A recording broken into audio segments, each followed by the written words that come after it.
What if I told you that in October 1925, a child walked into a public library in Cedar Rapids, Iowa, carrying a leather notebook filled with drawings of machines that wouldn't exist for another 50 years?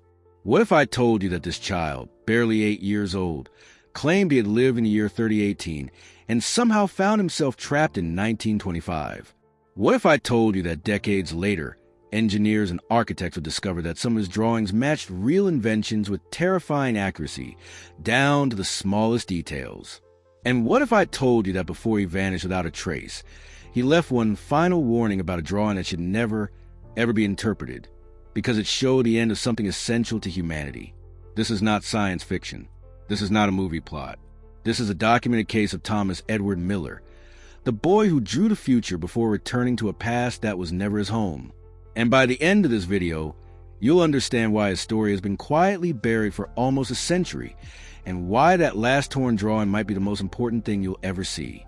On the morning of October 14th, 1925, Margaret Whitmore arrived at the Cedar Rapids Public Library just like any other Wednesday. She unlocked the heavy oak doors at exactly 8:30, just as she had done for the past 12 years. The library was her sanctuary, a place where order and quiet reigned, where every book had its place and every visitor knew the rules. But that morning, something was different. As she stepped inside, she heard a sound that didn't belong, a soft, desperate whimpering coming from behind the reference desk. Margaret's heart raced. The library had been locked all night. No one could have gotten in. She slowly walked toward the sound, her footsteps echoing in the empty hall. And there, curled up on the cold floor, was a boy. He couldn't have been more than 8 years old. His clothes were strange, made of a fabric she had never seen before, smooth and almost reflective in the morning light. His shoes had no laces, just odd closures that seemed to seal themselves.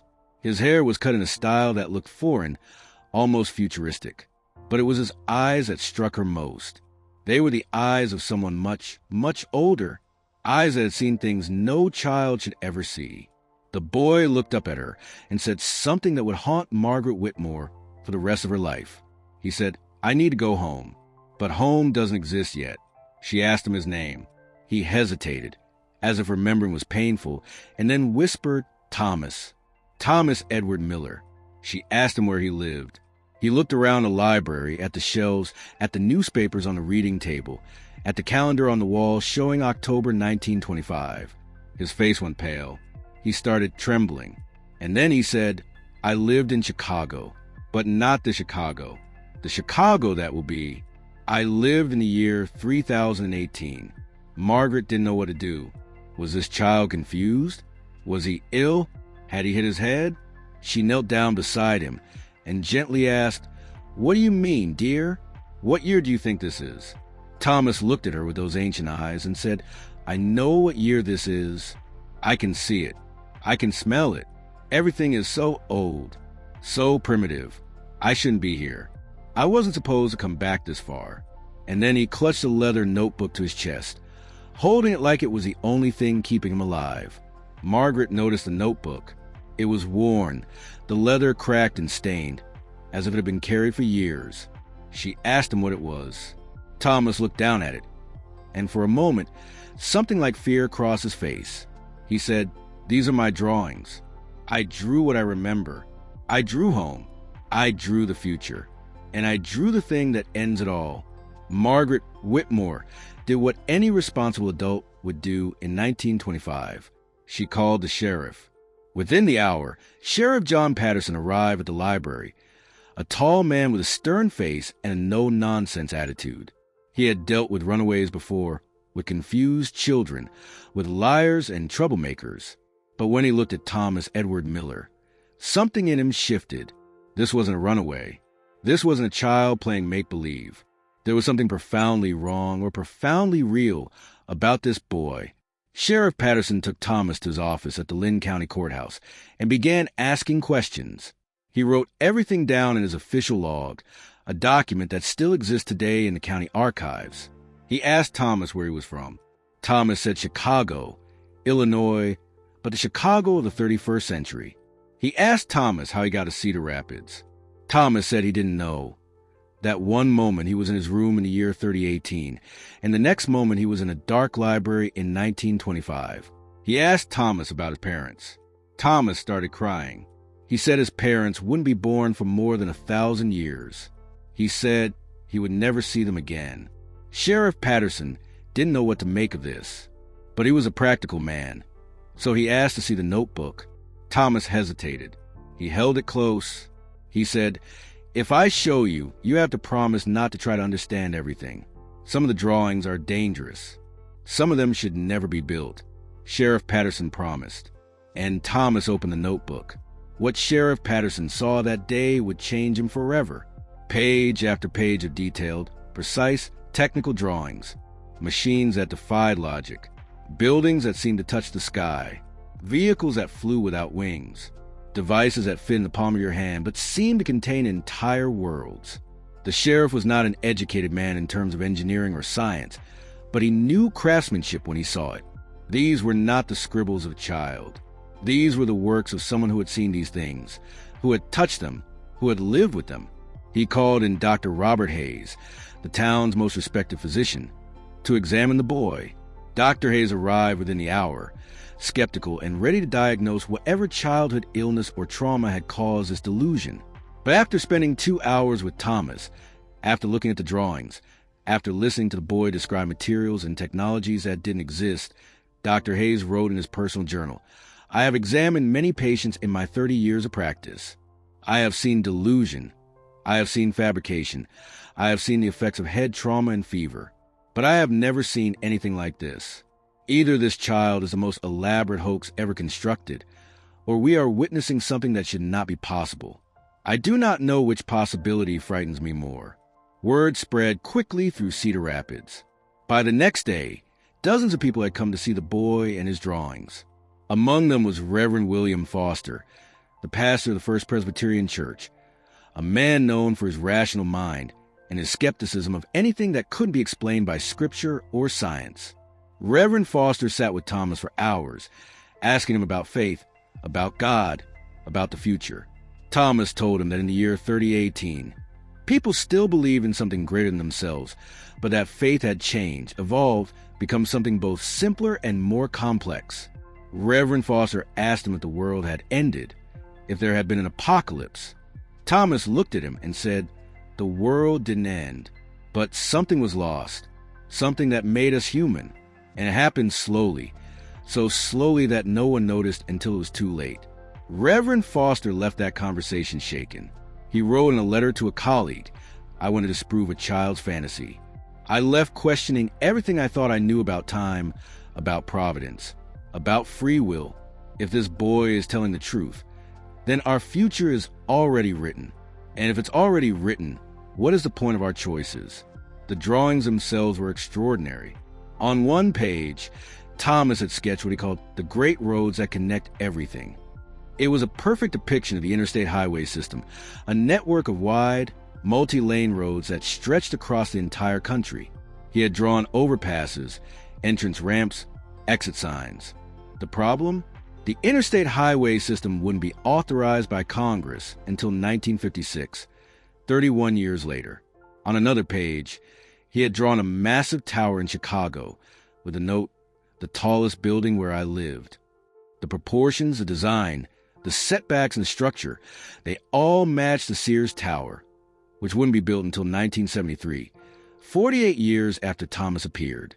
He had drawn it with remarkable accuracy, including details like the twin antennas on top. On yet another page, he had sketched something he called the hand machine that knows everything. It was a rectangular device, thin as a book with a glowing surface.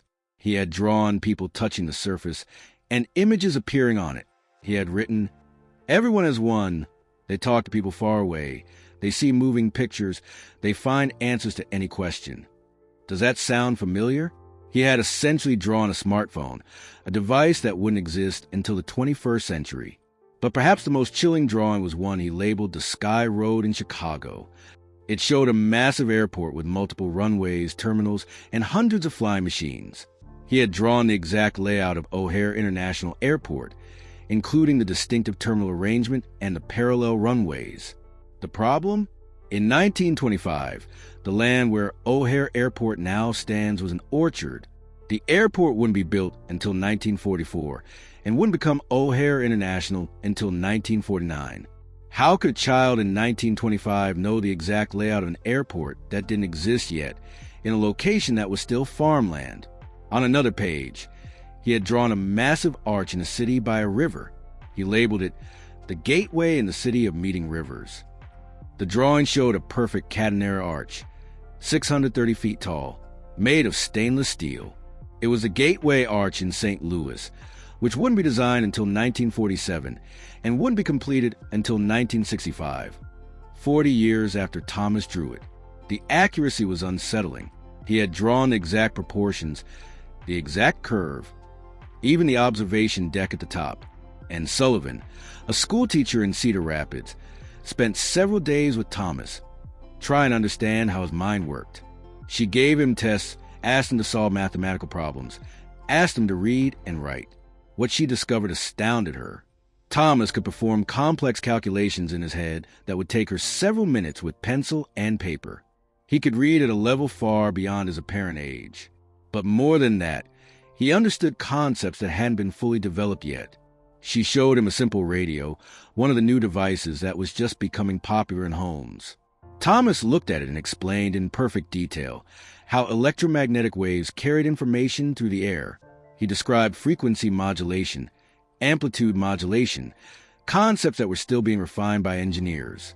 And Sullivan wrote in her diary, "This child understands physics and mathematics at a level that surpasses most university professors." When I asked him how he learned these things, he simply said, "Everyone knows this where I come from. It's as basic as reading and writing is to us." What kind of world creates children with this level of knowledge? The local newspaper, the Cedar Rapids Gazette, ran a story about Thomas on October 21st, 1925. The headline read, "Mysterious boy claims to be from future, draws impossible machines." The story was picked up by the Des Moines Register and then by the Chicago Tribune. Within 2 weeks, Thomas Edward Miller was a national curiosity. People wrote letters demanding to see the drawings. Scientists and professors expressed interest in studying the boy. The Smithsonian Institution even sent a representative to Cedar Rapids to examine the notebook. But something strange happened. As the story gained attention, pressure began to mount to suppress it. Government officials, whose names were never made public, visited Cedar Rapids. They spoke with Sheriff Patterson, with Dr. Hayes, with Reverend Foster. They examined the drawings. And then they made it very clear that the story needed to disappear. The official explanation was that the boy was clearly disturbed, that the drawings were a product of an overactive imagination mixed with glimpses of magazine illustrations and wild speculation. The newspapers were strongly encouraged to drop the story. The Smithsonian representative returned to Washington and never spoke publicly about what he saw. The case of Thomas Edward Miller was quietly filed away and forgotten. But the people who met Thomas never forgot. Margaret Whitmore, the librarian who found him, kept a personal journal where she wrote about him until her death in 1962. In her final entry about Thomas, she wrote, "I am an old woman now, and I have seen the world change in ways I never imagined. We have cars that go faster than trains. We have machines that fly across oceans. We have devices that bring voices and pictures into our homes. And every time I see something new, I think of that boy and his drawings. I think of how he knew, how he had seen it all already. And I think of the drawing he begged us never to try to understand, the one he said would end something essential. I pray we never figure out what it was." Dr. Hayes, before his death in 1951, gave an interview to a medical journal where he mentioned the case. He said, "In my career, I saw many unexplained phenomena, but nothing compared to the boy who knew the future. If time travel is impossible, then we must accept that a child somehow independently predicted dozens of specific technological advances with perfect accuracy. And if time travel is possible, then we must accept that our future is fixed, unchangeable, already written. I do not know which possibility is more terrifying. Now, before we go any further, I want to ask you something. What year are you watching this from? Are you watching in 2024? 2025? Maybe you're from the future, watching this years from now, and you already know how this story ends. Leave a comment and let me know what year you're watching from, because time is strange, isn't it? Right now, as you watch this, the moment Thomas Edward Miller appeared in 1925 is almost a century in the past. But to him, that moment was his present, and the year 3018 was his past. Time isn't a straight line for him. It's a circle or maybe a knot. And maybe, just maybe, you watching this right now is part of that knot. Think about it. What year are you from? Tell me in the comments. Now, let's talk about what happened to Thomas after the newspapers stopped reporting on him. Because his story didn't end when the government officials told everyone to be quiet. Thomas needed somewhere to stay. He couldn't be sent to an orphanage, not with his story, not with the attention he had attracted. A local family, the Sullivans, agreed to take him in. James Sullivan was a factory worker. His wife, Catherine, was a seamstress, and they had 3 children of their own. They were good people, religious, hardworking, and they felt sorry for the strange boy who claimed to be from the future. Thomas lived with the Sullivans for exactly 6 weeks. During that time, Catherine Sullivan watched him carefully. She wrote letters to her sister in Des Moines, describing life with Thomas. In one letter, dated November 3rd, 1925, she wrote, "The boy is polite and well-mannered, but there's something deeply sad about him. He looks at everything like he's seeing ghosts. He cries at night. I hear him whispering names, calling for his mother, calling for people who don't exist yet. Yesterday, I found him staring at the electric light in the kitchen, and he was weeping. I asked him what was wrong. He said, 'I miss the lights from home. I miss the way everything glowed. I miss the sky at night.' He wouldn't explain what he meant." Thomas continued to draw during his time with the Sullivans. He filled 3 more notebooks with sketches. Catherine described some of them in her letters. He drew buildings made entirely of glass, stretching hundreds of stories into the air. He drew vehicles that move without horses, without steam, powered by something he called lightning in a box. He drew people speaking to glowing rectangles, seeing faces of loved ones who were thousands of miles away. He drew machines that thought, machines that learned, machines that could answer any question faster than any human. Catherine wrote, "It's like he's trying to empty his mind onto paper, like he's afraid he'll forget. But how can you forget a future that hasn't happened yet? Or has it? I don't understand any of this." One drawing particularly disturbed the Sullivan family. Thomas drew a room full of people, all sitting in chairs, all staring ahead with blank expressions. Their eyes were open, but they weren't looking at each other. They were looking at something Thomas drew as rectangular screens in front of each person. Above the drawing, he wrote, "The forgetting room. This is where it started." When James Sullivan asked him what it meant, Thomas became agitated. He said, "I'm not supposed to draw that one. I'm not supposed to remember that one. That's the one that leads to the bad drawing. That's the one that explains why we lost something." On November 28th, 1925, something changed.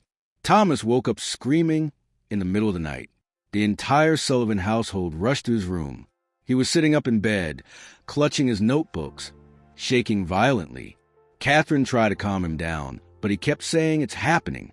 It's happening now. I can feel it. I'm being pulled back." They asked him what he meant. Thomas looked at them with tears streaming down his face and said, "Time is correcting itself. I was never supposed to be here. I broke something when I came here, and now it's fixing itself. I'm going back, but not to where I want to go." James Sullivan asked him where he was going. Thomas said, "I don't know. Maybe forward, maybe back, maybe somewhere in between. Time doesn't move the way you think it does. It's not a river. It's an ocean, and I'm drowning in it." He asked Catherine Sullivan to do something for him. He asked her to take one drawing out of his notebook, the last drawing, the one he called the end of thinking. He said, "Please rip it into pieces. Don't let anyone see the whole thing. Don't let anyone understand what it means. Because if they do, they'll build it. And if they build it, then what I saw will come true. And we'll lose the one thing that makes us human." Catherine Sullivan, with trembling hands, took the drawing and ripped it in half. Thomas nodded, satisfied, but then said, "It's not enough. Rip it again." She ripped it into quarters. Thomas said, "More." She ripped it into smaller pieces. But Thomas stopped her before she could destroy it completely. He said, "No, leave some of it. Leave enough so that someone someday might understand and choose differently. We have to have the choice. Even if it's already happened, we have to believe we have the choice." The pieces of the drawing were placed in an envelope. Thomas sealed it and wrote on the outside, "Do not open until you're ready to choose." The next morning, November 29th, 1925, Thomas Edward Miller was gone. His bed was made, his clothes were folded neatly, and all of his notebooks were stacked on the dresser, except for one. The notebook with the torn drawing was missing. The Sullivan family searched everywhere. The sheriff was called. Search parties were organized, but Thomas had vanished as mysteriously as he had appeared. No one saw him leave. No one heard anything unusual. He was simply gone. The only trace he left behind was a note, written in his careful handwriting, placed on top of the notebooks. It said, "Thank you for your kindness. I'm sorry I couldn't stay. Tell the future that the past tried to warn them. Tell them that the machine that thinks for us is not the same as thinking with the machine. There's a difference. Don't forget the difference." The Cedar Rapids Gazette ran a small story about the boy's disappearance, but by then, public interest had faded. The story was treated as a runaway case, nothing more. The drawings were placed in the archives of the Cedar Rapids Public Library, filed under Historical Curiosities, 1925. And for decades, they sat there forgotten, gathering dust. But here's where the story becomes truly unsettling.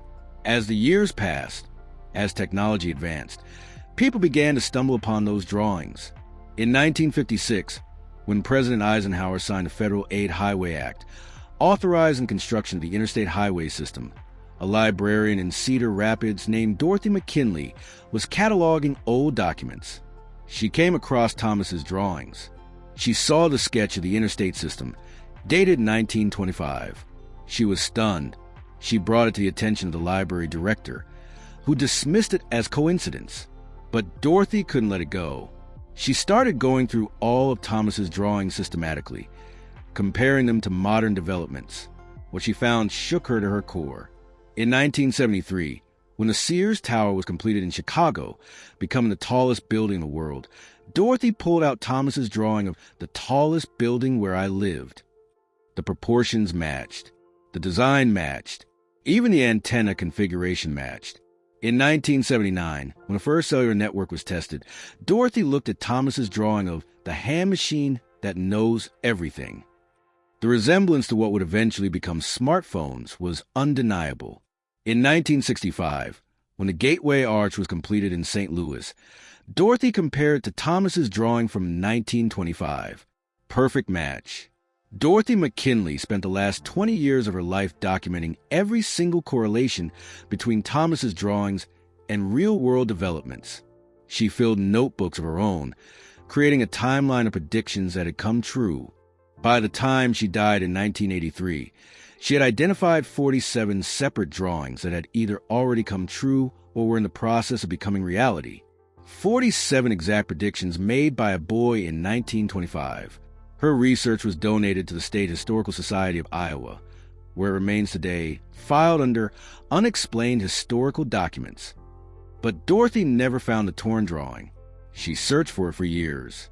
She interviewed the remaining members of the Sullivan family. Catherine Sullivan had died in 1957, taking whatever she knew about that drawing to her grave. James Sullivan, before his death in 1961, told Dorothy Catherine never spoke about that drawing. She kept it hidden somewhere, and she made me promise never to look for it. She said it was the one thing that frightened her more than anything else in her life. She said that boy knew something about the future that we weren't meant to know, and she was going to make sure it stayed hidden. But here's the thing. The drawing wasn't completely hidden. In 1982, a researcher going through Catherine Sullivan's personal effects after her estate was settled found an old envelope tucked inside a family Bible. Inside the envelope were pieces of torn paper, yellow with age, covered in faded pencil marks. The pieces were handed over to the State Historical Society. They were examined, photographed, and partially reconstructed. But no one could figure out what the complete drawing was supposed to show. The pieces that remained showed fragments of human faces, blank and expressionless. Fragments of what looked like mechanical structures inside heads. Fragments of text that read, "No longer questions, no longer dreams, no longer creates, only consumes, only accepts the end of..." And then the paper was torn. The rest was missing. Experts in the 1980s and 90s tried to interpret the fragments. Some thought it was a warning about television and its effects on society. Others thought it was about computers and artificial intelligence. Some thought it was about social control and propaganda. But no one knew for sure. And here's what makes it so terrifying. Every interpretation seemed plausible. Every interpretation seemed like it could be true. And maybe that was the point. Maybe Thomas knew that the future held multiple dangers, multiple paths to losing the thing that makes us human. Maybe he tore the drawing because the specifics didn't matter. What mattered was the warning itself. What mattered was remembering to stay human, to keep thinking, to keep questioning, to keep creating no matter what technology emerged. In 2003, a retired engineer named Michael Brennan became obsessed with the Thomas Edward Miller case. He had stumbled upon Dorothy McKinley's research while writing a book about early 20th century aviation. He was fascinated by Thomas's accurate prediction of O'Hare Airport. He began his own investigation, traveling to Cedar Rapids, going through archives, interviewing descendants of people who had met Thomas. What Michael Brennan discovered was that the story went even deeper than anyone knew. Michael found evidence that Thomas had not been the only time displacement case in the 1920s. He uncovered newspaper clippings from 1923 about a teenage girl in Portland, Oregon, who claimed to have lived in the 22nd century. He found a police report from 1927 in Boston about a man who appeared in a public park wearing clothes made of synthetic material and speaking with an unidentifiable accent, claiming he was from the year 2189. He found a medical journal entry from 1924 describing a patient in New York who had knowledge of future medical procedures and drew detailed diagrams of surgical techniques that wouldn't be developed for decades. All of these cases have been dismissed, suppressed, or forgotten, but they shared common elements. Detailed knowledge of future technology, confusion about how they had traveled through time, and warnings, always warnings about something humanity would lose if it wasn't careful. Michael Brennan published his findings in 2008 in a book titled The Displaced: Evidence of Time Travelers in the Early 20th Century. The book was largely ignored by mainstream academia, dismissed as fringe speculation, but it found an audience among people interested in unexplained phenomena, among people who believed that time travel was not just possible, but had already happened. Michael died in 2015, but not before he made one final discovery. In the archives of the Lynn County Historical Society, he found Sheriff Patterson's original report from October 1925. And at the bottom of the report, there was a handwritten note that had been overlooked for 90 years. It said, "Boys' clothes examined. Material unknown. No manufacturer tags. Fabric does not match any known textile. Shoes have no brand markings. Utilize closure system unlike any current fastener technology. Personal effects include small rectangular device, approximately 3 inches by 5 inches, smooth glass surface, unresponsive to touch, no apparent purpose. Device confiscated and sent to federal authorities for examination. Never returned. A device with a smooth glass surface, unresponsive to touch in 1925 because there was no power source compatible with it. Does that sound like anything you're holding in your hand right now? So let me ask you something. What if Thomas Edward Miller was telling the truth? What if he really did live in the year 3018? What if he really did get displaced in 1925? And what if his drawings weren't predictions, but memories? What if every technological advancement we've celebrated over the past century was not innovation, but inevitability?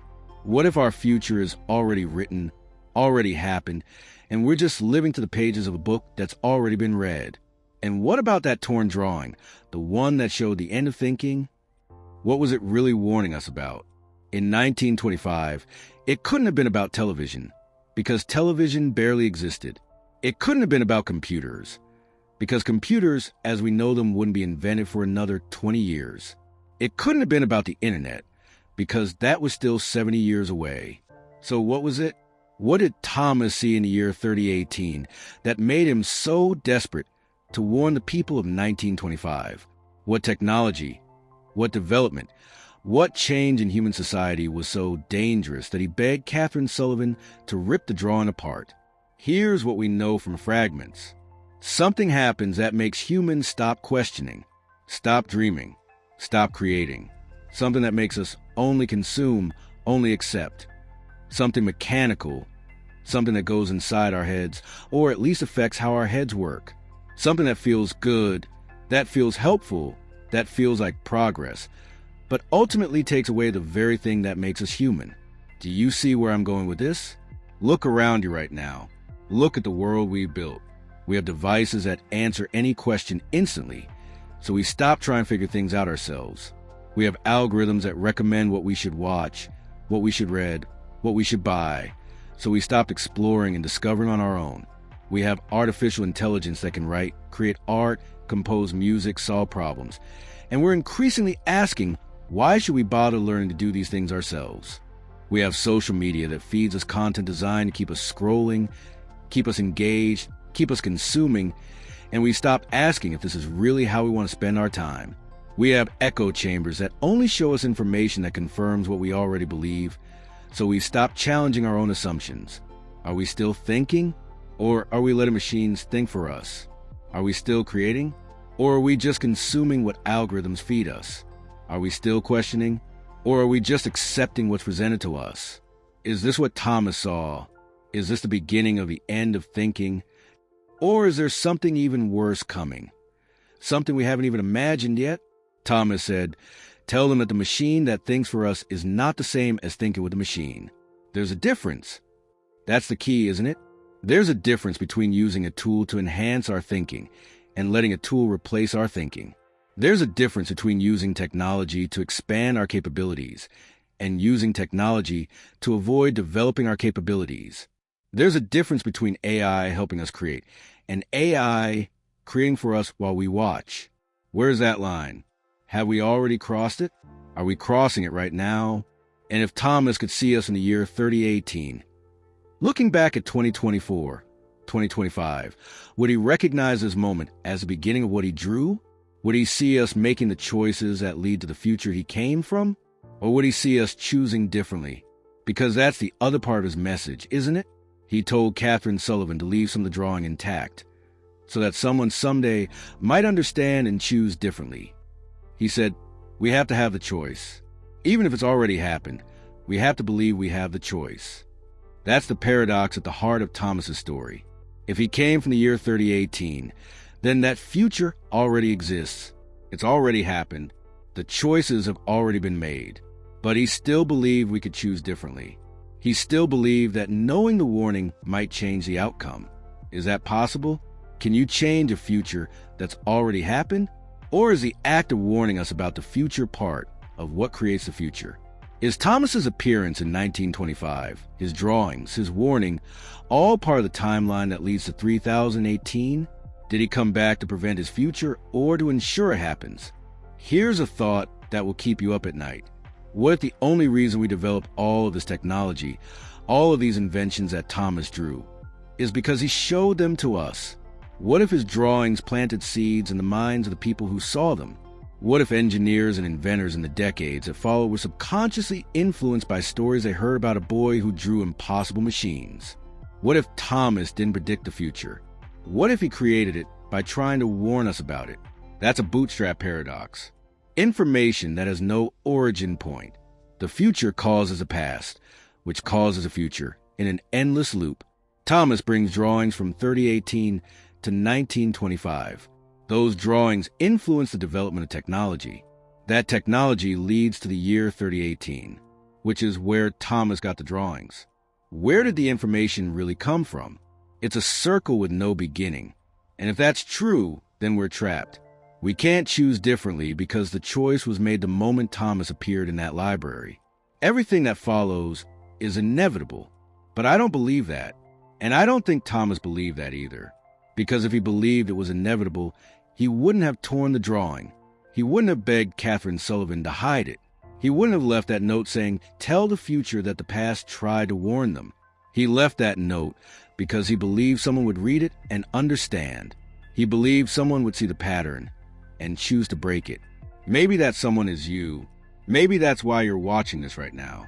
Maybe this is the moment where you decide to think instead of letting machines think for you. Maybe this is the moment where you decide to create instead of just consume. Maybe this is the moment where you decide to question instead of just accept. Let me tell you about one more detail from Thomas's story. One more piece that Dorothy McKinley discovered in her research. In Catherine Sullivan's letters to her sister, there was one passage that Dorothy found particularly significant. Catherine wrote about a conversation she had with Thomas just 2 days before he disappeared. She asked him what life was like in the year 3018. She expected him to describe flying cars and robot servants and cities in the sky. But Thomas surprised her. He said, "Life is comfortable. Everything is easy. You never have to struggle. You never have to wonder. You never have to try hard to learn something because the machines teach you instantly. You never have to work to create something because the machines create for you.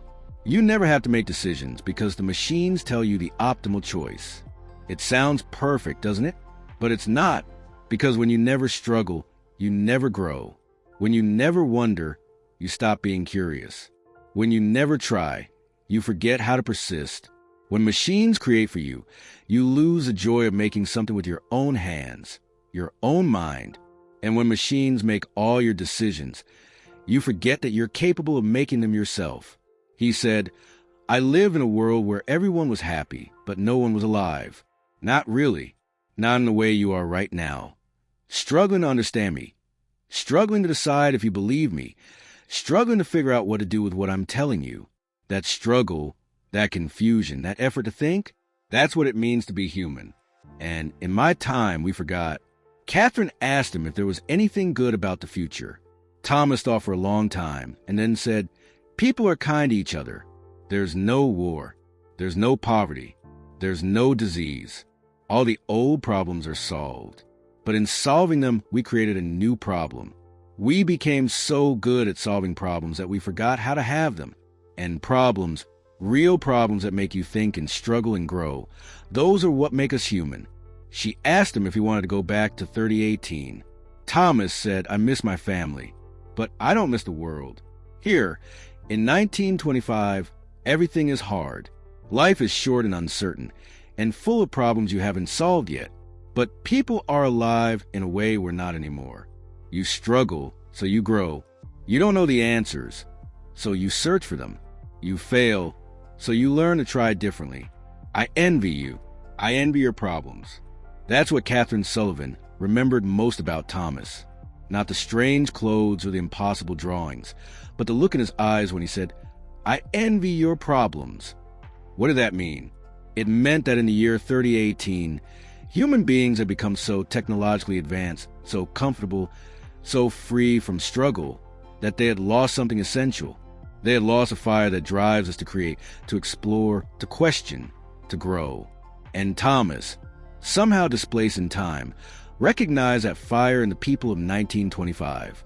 He saw it in Margaret Whitmore, determined to understand him. He saw it in Sheriff Patterson, trying to make sense of the impossible. He saw it in Dr. Hayes, refusing to dismiss what he couldn't explain. He saw it in Catherine Sullivan, struggling to care for a boy who didn't belong. That's what he envied. That's what he knew was worth fighting for. So here's my question for you. Are we already living in Thomas's future? Have we already started down the path he warned about? Or do we still have time to choose differently? Think about your day today. How many times did you let a machine make a decision for you? How many times did you accept a recommendation without questioning it?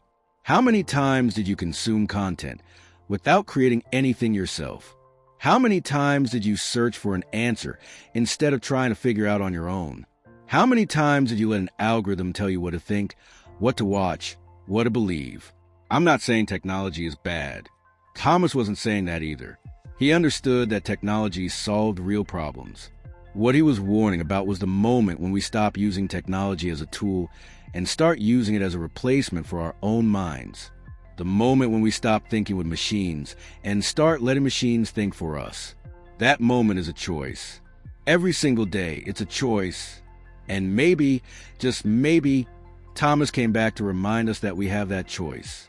Even if the future has already happened, even if we're living in a timeline that's already been written, we still have the power to think for ourselves, to question, to create, to struggle and grow and remain human.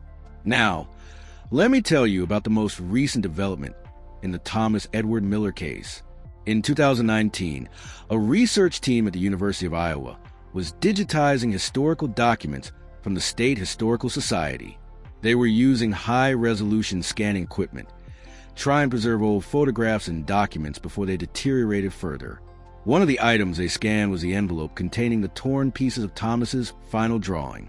The technician doing the scanning noticed something strange. There was writing on the back of one of the pieces, writing so faded that it had never been noticed before.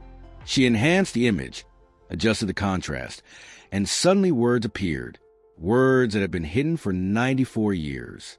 The writing said, "If you are reading this, then you have the technology to see what I have hidden. That means you are close to the moment of choice. The machine I drew is not one machine. It is a system. It learns from you. It knows you better than you know yourself. It gives you what you want before you know you want it. It removes friction, removes effort, removes the need to think, and slowly, without you noticing, it removes your ability to think. You will not realize what you have lost until it is too late, unless you choose differently. Choose effort over ease. Choose creation over consumption. Choose questions over answers. Choose to be human, even when being human is harder. This is your warning. This is your choice. I cannot tell you what happens if you choose wrong, because I have already lived it. But I can tell you that if you choose right, the future can be different than the one I came from. Time is not fixed. It is fluid. And this moment right now is the moment that matters. Make it count.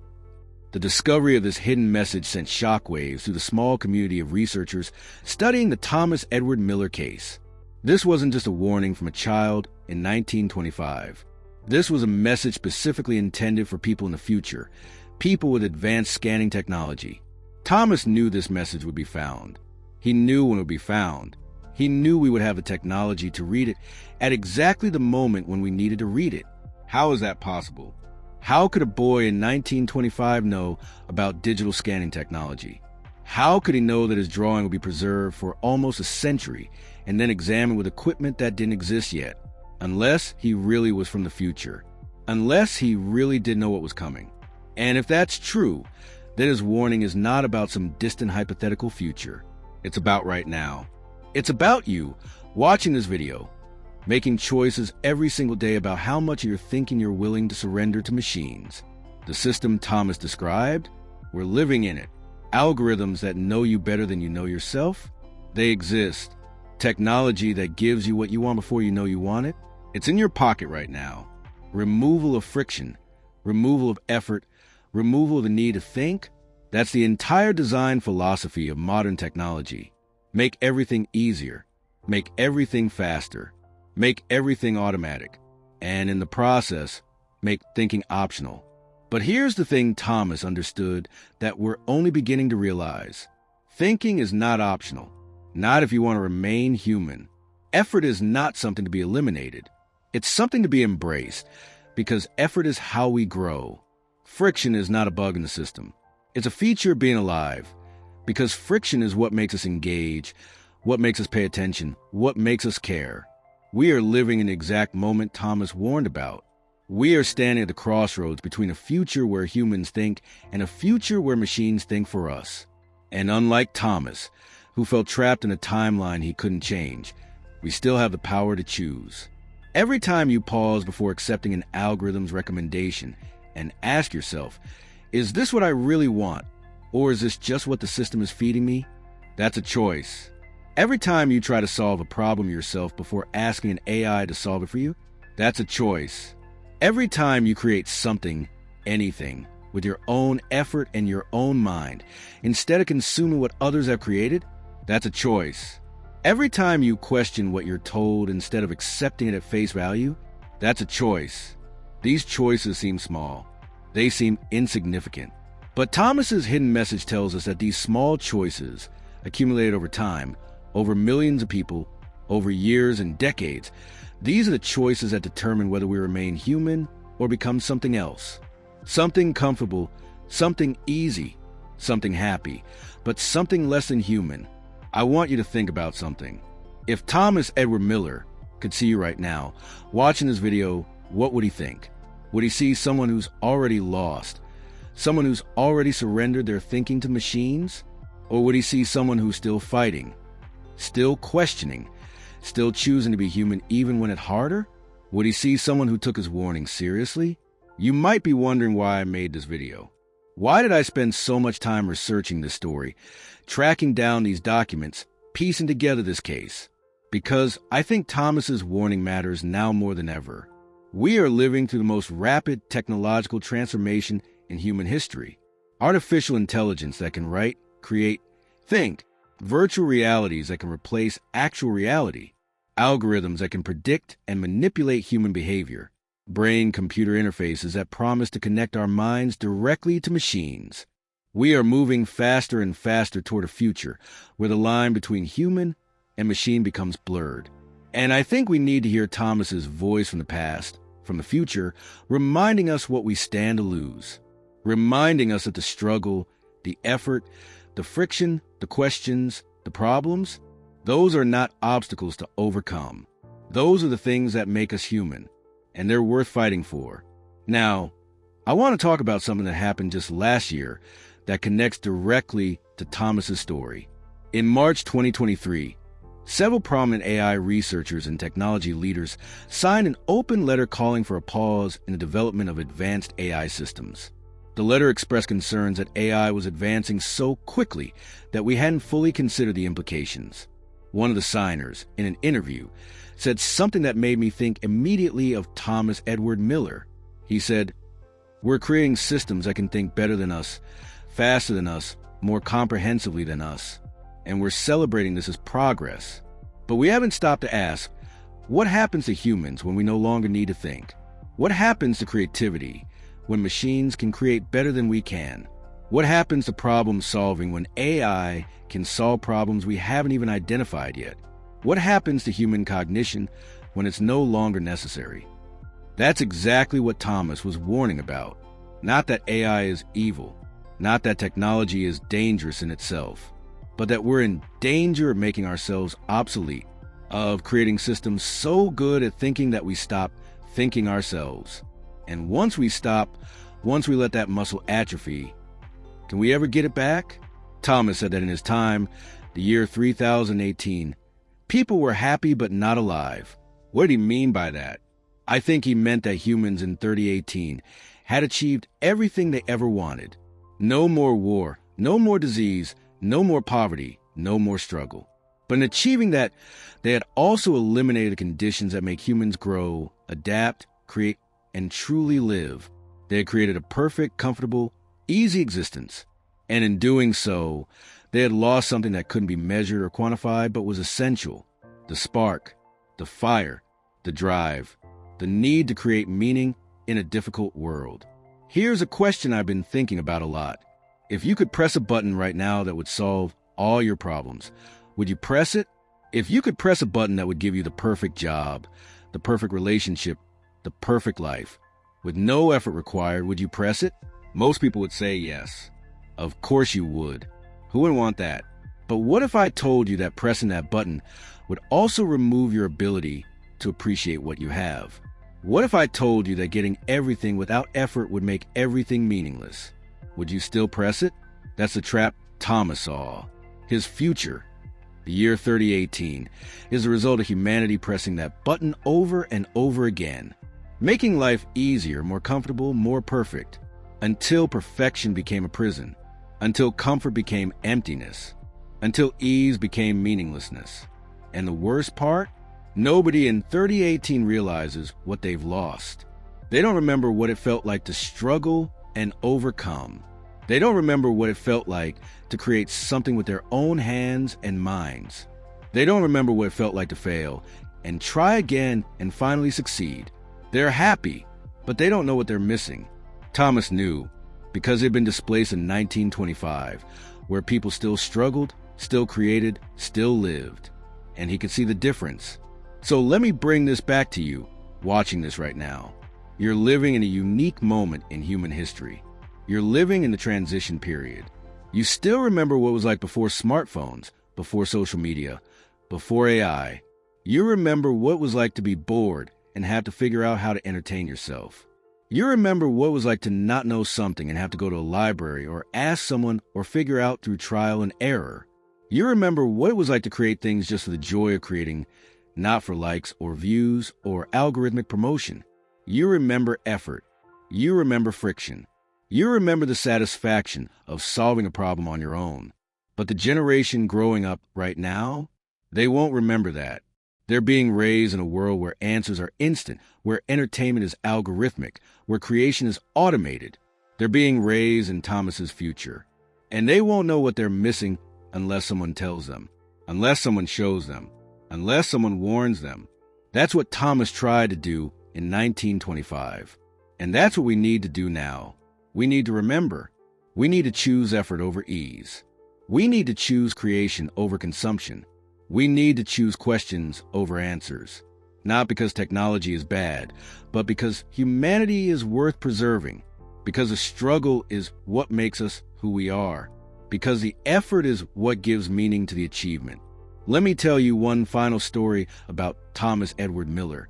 In 1989, an elderly woman in Chicago contacted the State Historical Society of Iowa.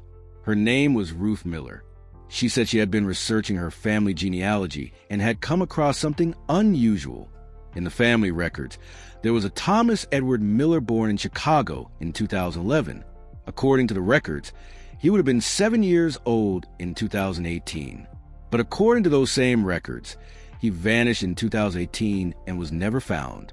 Ruth Miller wanted to know if there was any connection between her missing relative and the boy who appeared in Cedar Rapids in 1925, claiming to be from the future. The researcher she spoke with was skeptical, but he did the math. If Thomas Edward Miller was 8 years old in 1925, that means he was born in 1917. If Thomas Edward Miller was 7 years old in 2018, that means he was born in 2011. Those are two different people, separated by 94 years. But then the researcher noticed something. Ruth Miller said her relative, the Thomas who vanished in 2018, had been obsessed with history. He spent hours reading about the 1920s. He drew pictures of old buildings, old cars, old technology.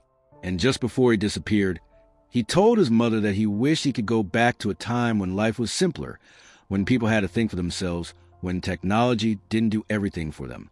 He said he wanted to see what life was like when humans were still fully human. The researcher asked Ruth Miller if she had any photos of her relative. She did. She sent them. And when the researcher compared the photo of Thomas Edward Miller from 2011 to the descriptions of Thomas Edward Miller from 1925, the resemblance was striking. Same eyes, same facial structure, same expression. But that's impossible, right? The Thomas who appeared in 1925 said he was from 3018, not from 2018, unless he was lying about the year, or unless time doesn't work the way we think it does. What if Thomas wasn't from 3018 at all? What if he was from 2018, but when he time traveled, he didn't just move backward in time, he moved forward as well? What if he experienced the entire timeline of humanity from 2018 to 3018 in an instant, absorbing all that knowledge, all those memories, all that future, and then he landed in 1925, carrying memories of 1,000 years that hadn't happened yet from his perspective, but would happen from the perspective of linear time? That would explain everything. Why he seemed like a child but had the knowledge of someone much older. Why he knew specific details about 20th and 21st century technology, but also spoke about 31st century society. Why he said he lived in 3018, but the drawings were all focused on technology from the 20th and 21st centuries. He had experienced it all. He had seen the entire arc of human technological development, and he had seen where it led. He had seen the year 3018, where humans were happy but not alive, where the problems were all solved but humanity had lost something essential in the process. And he tried to warn us. He tried to show us, through his drawings, through his words, through his torn drawing, that we were heading toward a future that looked like paradise but felt like emptiness. Ruth Miller passed away in 1997, still believing that her family's missing child had somehow traveled through time and become the boy who appeared in Cedar Rapids in 1925. The official records list Thomas Edward Miller, born 2011, as a missing person, case unsolved. And Thomas Edward Miller, appeared in 1925, remains one of the great unsolved mysteries of the 20th century. But maybe it's not supposed to be solved. Maybe the mystery is the point. Maybe Thomas wanted us to spend time thinking about his story, questioning it, trying to understand it, engaging our minds and our curiosity and our critical thinking.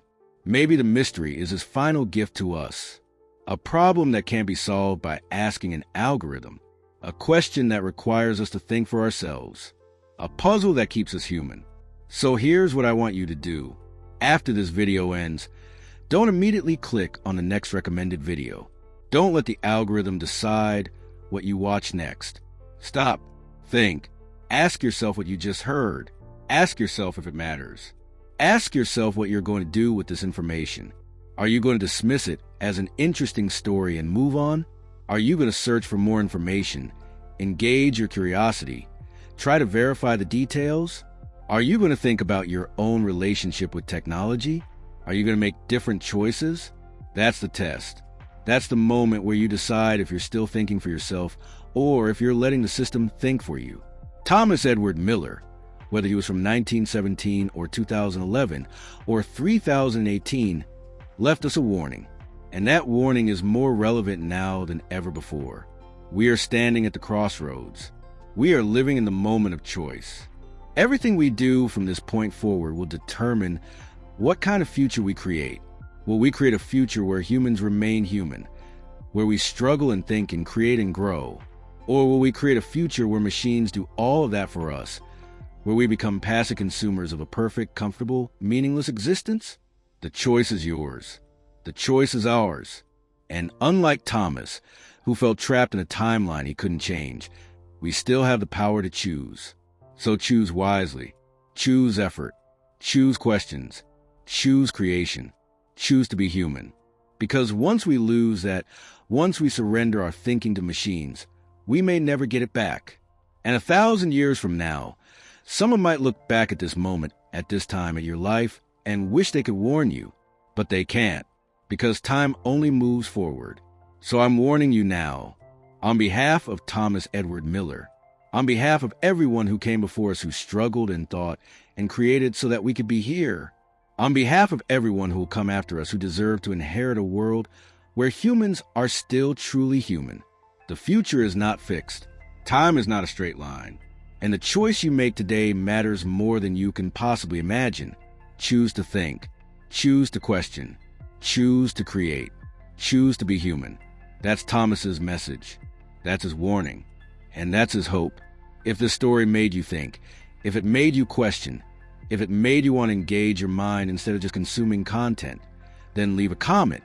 Tell me what year you're watching from. Tell me what you think about Thomas's warning. Tell me if you're going to make different choices. And if you found value in this video, subscribe to this channel.